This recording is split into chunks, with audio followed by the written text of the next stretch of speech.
ሰላም ጤና ይስጥልኝ ውድ የባሱ ሚዲያ ዩቲዩብ ቻናል ቤተሰቦች በእያላችሁበት የዓለም ዳርቻ ሁሉ ሰላማችሁ ይብዛ እያልኩ የዕለቱን አጫጭር ዜናዎች ይዤ ቀርቤያለሁ። እስከ ዜናዎቹ ፍጻሜ ድረስ አብራችሁን ቆዩ።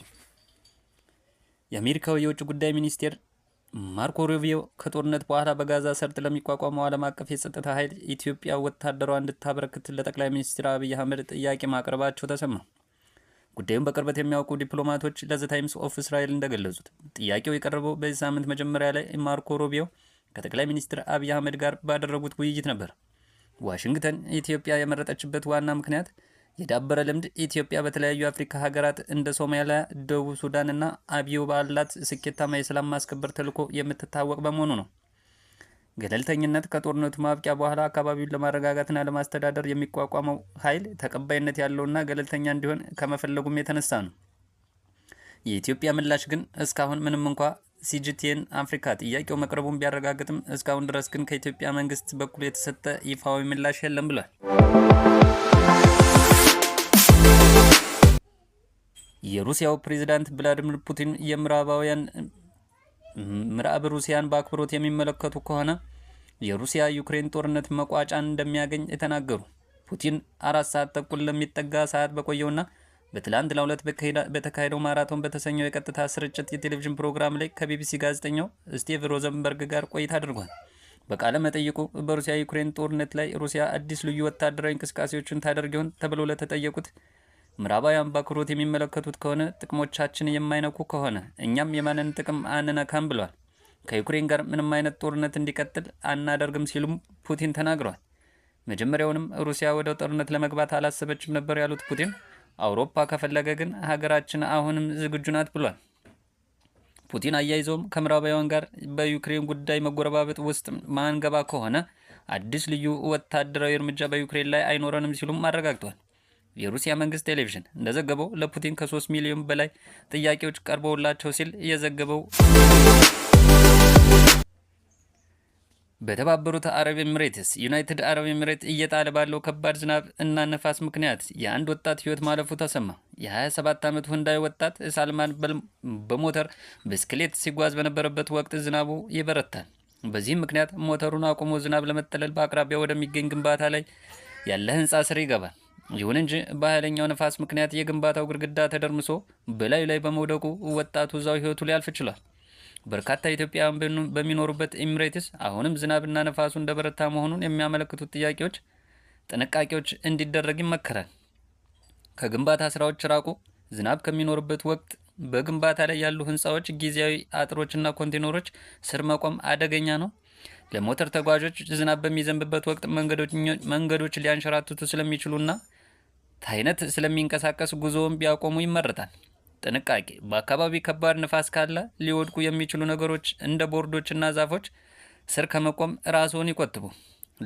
ለሟች ቤተሰቦች መጽናናትን እየተመኘን በኤሚሬትስ የምትገኙ ወገኖቻችን ሁሉ ራሳችሁን ከጉዳት እንድትጠብቁ ስንል መልእክታችን እናስተላልፋለን።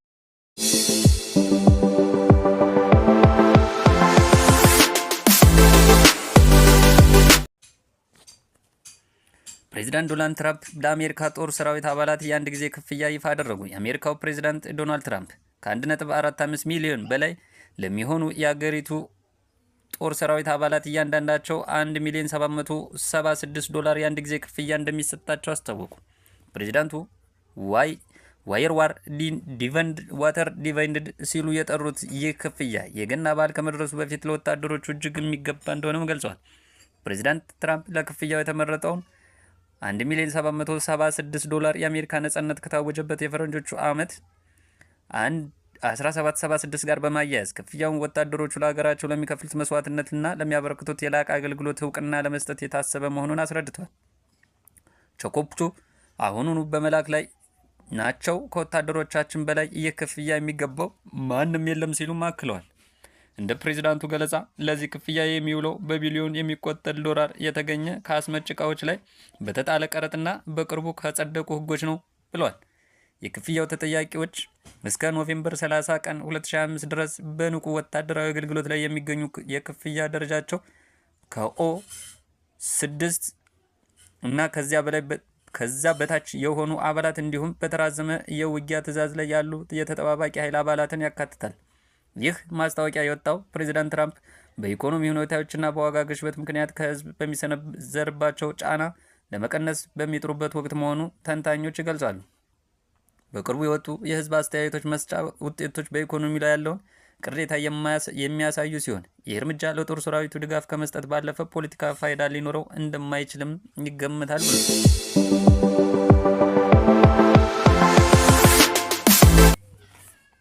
ኢራን ቁጣ ወይስ በረከት? የንፋስ ባህረ ሰላጤን ወደ ቀይ የቀየረው የደም ዝናብ ወሳኝ መረጃዎች። በኢራን ሆርሙዝ ደሴት ላይ ታህሳስ 17 ቀን 2025 5 ሰዓት ከ10 ፒኤም የዘነበው የደም ዝናብ የኢራን ደሴት የባህር ዳርቻዎች ውሃ በአንድ ሌሊት ወደ ቀይ ባህር ቀይሩታል። በሆርሙዝ ደሴት ላይ የነበረው አስገራሚ ትዕይንት በቪዲዮ ተቀርጾ በማህበራዊ ሚዲያ ከተሰራጨው በኋላ የበርካቶች መነጋገሪያ እየሆነም ይገኛል። ይህ አስደናቂ የተፈጥሮ ክስተት ተከትሎ አንዳንዶቹ ከመጽሐፍ ቅዱስ ትንቢቶች ጋር በማነጻጸር ቁጣ ነው ያሉት፣ አንዳንዶቹ ደግሞ ሳይንስ በበኩሉ በደሴቲቱ ከፍተኛ የብረት ኦክሳይድ ክምችት ምክንያት ነው ያለውን ጉዳይ ከሁለት ወገን መረጃ እንዲኖርም በትንታኔ ለማየት ወደናል። ከሺህ ዓመት መባቻ ጀምሮ በርካታ የኢራን ሳይንቲስቶች በአየር ንብረት ለውጥ ምክንያት ለሚከሰቱ ድርቅና የኢራን የውሃ አጠቃቀም ከጊዜ ወደ ጊዜ እየጨመረ መምጣቱን ሲያስጠነቅቁ ቢቆዩም በዚህ በአሜሪካ የሚመራው ዓለም አቀፍ የማዕቀብ ናዳ አማራጭ ስላሳጣት ሀገሪቱ በምግብ ራሷን መቻል አለባት በሚል በተለይም ከፍተኛ ውሃ የሚፈልገውን ሀባብ አይነት ምርቶች ባለሀብቶችና ሹመኞች በስፋት ስለሚመረት ለመግለጽ የሚቸገር ችግር ውስጥ ከቷታል። ይህን ተከትሎ ላለፉት 6 ዓመታት በምድሪቱ ዝናብ ነጥሮ በአሁኑ ሰዓት ኢራን በግማሽ ምዕተ ዓመት ውስጥ በሀገሪቱ ውስጥ ተከስቶ እጅግ የከፋ ድርቅ ጋር የሚነጻጸር ከባድ ሁኔታ ላይ ትገኛለች። በኦፊሻላዊ ግምቶች መሰረት በሀገሪቱ ውስጥ ያለው የዝናብ መጠን ከረጅም ጊዜ አማካይ ጋር ሲነጻጸር በዚህ ዓመት በ89 በመቶ ገደማ ቀንሷል። ባለፈው ወር የውሃው መጠን በጣም ዝቅተኛ ስለነበር 10 ሚሊዮን ነዋሪዎች የሚኖርበት ዋና ከተማው ከአካባቢው ለቆ መውጣት ሊያስፈልጋት እንደሚችል ስጋት መኖሩን መገመታቸው ተገልጿል። በዚህም ሁኔታ ውስጥ ባለችው 100 ሚሊ ሜትር አካባቢ ዝናብ በአንድ ሌሊት በሆርሙዝ ደሴት የዘነበው ከባድ ዝናብ በደሴቲቱ ቀይ ባህር ዳርቻ የውሃና የአሸዋ ቀለም እንዲለውጥ ምክንያት ሆኗል ይላሉ። ወደ ቀይነት መቀየሩን ከሃይማኖታዊ ትንቢቶች ጋር ከማያያዛችን በፊት ለመሆኑ ደሴቷ ምን አይነት ናት የሚለውን ማወቅ ይሻል። ሆርሙዝ ደሴት በአስደናቂ ነገሮች የተሞላች ነች። ብዙውን ጊዜ በቀለማት ያሸበረቀ መልክዓ ምድራዊ የቀስተ ደመና ደሴት ተብሎ የሚጠራው የሆርሙዝ ደሴት ዓመቱን ሙሉ ተወዳጅ መዳረሻ ነው። ቱሪስቶች ደማቅ አፈሯን፣ ሻካራ የባህር ዳርቻዋንና ታሪካዊ ምልክቶችን ለማየት ይጎበኛሉ። ደሴቲቱ በሺዎች ለሚቆጠሩ ዓመታት በጂኦ ፖለቲካል እንቅስቃሴ የተቀረጹ ቢጫ፣ ብርቱካናማና ሌሎች የተፈጥሮ ጥላዎችንም ታሳያለች። ሆርሙዝ ለሳይንቲስቶችም ሆነ ለተጓዦች ትኩረት የሚስብ ቦታ ሆኖ እንቀጥሏል። ይህም በአየር ሁኔታና በምድር ጂኦሎጂ መካከል ስላለው ግንኙነት ግንዛቤ ይሰጣል። እንግዲህ ዝናብና በዓለም ዙሪያ ያሉ የማህበራዊ ሚዲያ ተጠቃሚዎች ትኩረት የሳበው ተፈጥሯዊ ክስተት በዚህ ደሴት ነው። አንዳንዶቹ ከመጽሐፍ ቅዱስ ትንቢቶች ጋር በማነጻጸር አስተያየት እየሰጡ ይገኛሉ። አንዳንድ አስደናቂ ክስተት የኢራን የሆርሙዝ ደሴት ወደ ዓለም አቀፍ የውይይት መድረክ ቀይሮታል። አንድ ታዋቂ ዩቲዩበር የመጨረሻ ዘመን ምልክት ሊሆን እንደሚችል ጠቁሟል። ሌላኛው ደግሞ ማለቂያ የሌለው ሐዘን እንደሚያበቃ ፍንጭ እንደሆነም አክሏል። ሌላው ደግሞ መጽሐፍ ቅዱሳዊ ይመስላል ብሏል። ከዚህ አስደናቂ ክስተት በስተጀርባ ያለው ሳይንሳዊ ማብራሪያ በደሴቲቱ ልዩ ጂኦሎጂ በበኩሉ ሌላ ሀሳብ ይነግረናል። እንደ ጂኦሎጂስቶች ገለጻ ሆርሙዝ በብረት ኦክሳይድ የበለጸገ በተለይም በሄማቲት አፈርንና ድንጋይን ትልቅ ቀለም የሚሰጥ ማዕድን የበለጸገ በመሆኑ የዝናብ ውሃ በደሴቲቱ ብረት የበለጸገ መሬት ውስጥ ሲገባ ይሟሟልና የብረት ኦክሳይድ ቅንጣቶችን ወደ ባህር ዳርቻው ያጓጉዛል። ውጤቱም የአሸዋና የውሃ አስገራሚ ቀይ ቀለም ሲሆን የአፈር መሸርሸር የበለጠ ንቁ በሆኑ አካባቢዎች እየጠነከረ ይሄዳል በማለት ይገልጸዋል። ሌሎች ሳይንቲስቶች ይህ የሚከሰተው በደሴቲቱ ከፍተኛ የብረት ኦክሳይድ ክምችት ምክንያት ነው ይላሉ። ይህም ከዝናብ ውሃ ጋር ሲደባለቅ ኃይለኛ ቀለም ይፈጥራል ይላሉ። ዛሬ ሰዎች ሳይንስን ለማወቅና አጉል እምነቶችን ችላ ለማለት በቂ ብልህ መሆናቸው ጥሩ ነው ሲል አንድ የማህበራዊ ሚዲያ ተጠቃሚ ተናግሯል። የአየር ሁኔታ መቆጣጠሪያ በበኩሉ የማርስን ቀይ ገጽታ መቀየር ምክንያት የሆነው ሄማቲት በእርጥበት ሲጋለጥ በፍጥነት ኦክሳይድ ያደርጋል።